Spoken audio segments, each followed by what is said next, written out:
July 2003, the Tour de France, Stage 1.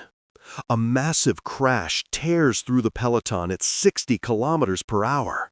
Bodies fly, bikes shatter, bones break. Among the fallen, Tyler Hamilton. He gets up, he gets back on his bike, he keeps racing. What the cameras don't see, what nobody knows yet, is that his collarbone is fractured in 2 places. For the next 3 weeks, Tyler Hamilton will climb the Alps with a broken shoulder. He will time trial with fractured bones grinding against each other. He will smile on podiums while fighting not to scream. This is not a story about winning.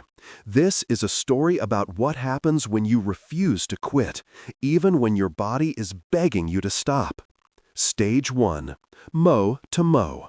A relatively flat one, 168 kilometers to ease into the Tour. Except nothing is easy in the Tour de France. At kilometer 35, the peloton surges. Riders jockey for position. The speed climbs past 60 kilometers per hour. Then chaos. A touch of wheels, a rider goes down. The domino effect is instant and brutal. 30 riders hit the ground in a cascading wave of carbon fiber, metal, and flesh. Tyler Hamilton is among them. He slides across the asphalt, his left shoulder taking the impact. The pain is instant, sharp, electric. Other riders scream. Medical cars rush in. Some abandon immediately, their tours over before they truly began. But Tyler stands up. His CSC team car arrives. His mechanic hands him a new bike. His shoulder is on fire. Every breath sends shockwaves through his collarbone. But he clips back in. He rejoins the peloton. He finishes the stage. That night in the team hotel, the doctor delivers the news. Your collarbone is broken.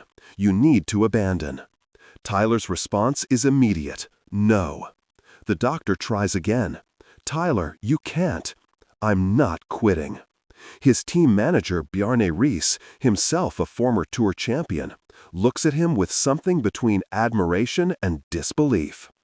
If you continue, Riis says quietly, it's going to get worse, much worse. Tyler knows this. He doesn't care. He came to the Tour to fight for the podium, and a broken bone isn't going to stop him. The first week continues. Every pedal stroke is agony. When Tyler rides on the flats, he can manage the pain, barely. He tucks his left arm close to his body, trying to minimize movement. But when the road tilts upward, everything changes. Climbing requires pulling on the handlebars. It requires using your entire upper body. It requires strength from both sides. Tyler has only one functioning shoulder. Stage 8, Sallanches to l'Alpe d'Huez, the first major mountain test. The famous 21 hairpin bends, 13.8 kilometers at 8% gradient. The peloton attacks. The pace is savage. Lance Armstrong, hunting his 5th consecutive Tour victory, sets a brutal tempo. Tyler grits his teeth and stays with the leaders. Every pull on the handlebars sends his broken collarbone grinding against itself. His face contorts with pain, but he doesn't drop back. On the steepest sections, Tyler can only pull with his right arm. His left side is essentially useless. His riding style becomes asymmetric, leaning heavily to one side, compensating with his core and legs. It looks wrong. It feels impossible. But somehow he stays in contention. He finishes the stage in the front group. He remains in the top 10 overall. The cycling world begins to notice. Commentators speak in hushed, reverent tones. Tyler Hamilton is riding with a broken collarbone, and he's keeping pace with the best climbers in the world. Stage 12, Gaillac to Cap Découverte, 47 kilometers against the clock. Time trials are called the race of truth. There's nowhere to hide, no peloton to shelter in, no teammates to help. Just you, your bike, and the clock. For Tyler, this is going to be hell. The time trial position requires you to lean forward on aero bars, putting enormous pressure on your shoulders and collarbone. Tyler's collarbone is held together by little more than scar tissue and willpower. Before the start, his soigneur tapes his shoulder so tightly it can barely move. Tyler clips in. The countdown begins. 5, 4, 3, 2, 1. He launches. Within minutes, the pain is unbearable. Every bump in the road sends shockwaves through his broken bones. His face twists in agony. Sweat pours down, not from effort, from suffering. But he doesn't slow down. He powers through the course, his body screaming at him to stop. When he crosses the finish line, he nearly collapses. His time? 4th place. Just seconds behind Lance Armstrong. The crowd erupts.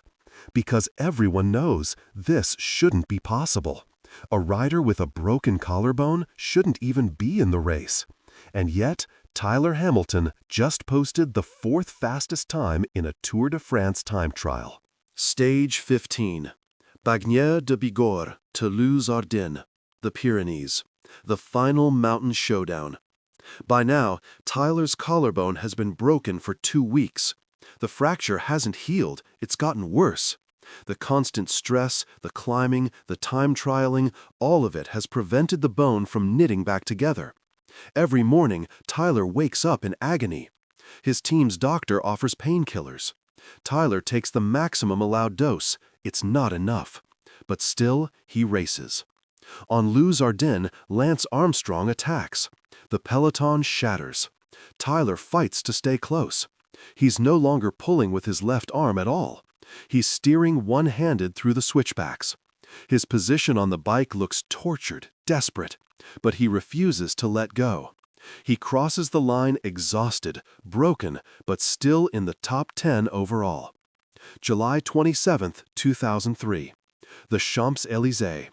Tyler Hamilton crosses the finish line of the Tour de France. Final result, 4th place overall. He has raced for 3 weeks with a broken collarbone. He has climbed the Alps and Pyrenees. He has time trialed at world-class speed. He has defied every medical opinion, every reasonable expectation. On the podium, Tyler finally allows himself to feel the pain. He stands there, 4th place, and the crowd gives him an ovation louder than many winners receive. Because everyone watching knows, this wasn't about the yellow jersey. This was about something deeper. Courage, determination, the refusal to surrender. Tyler Hamilton became a legend not for what he won, but for what he endured. And in the brutal, beautiful, unforgiving world of professional cycling, that day he became a hero. Tyler Hamilton's 2003 Tour de France remains one of the most extraordinary feats of toughness in cycling history.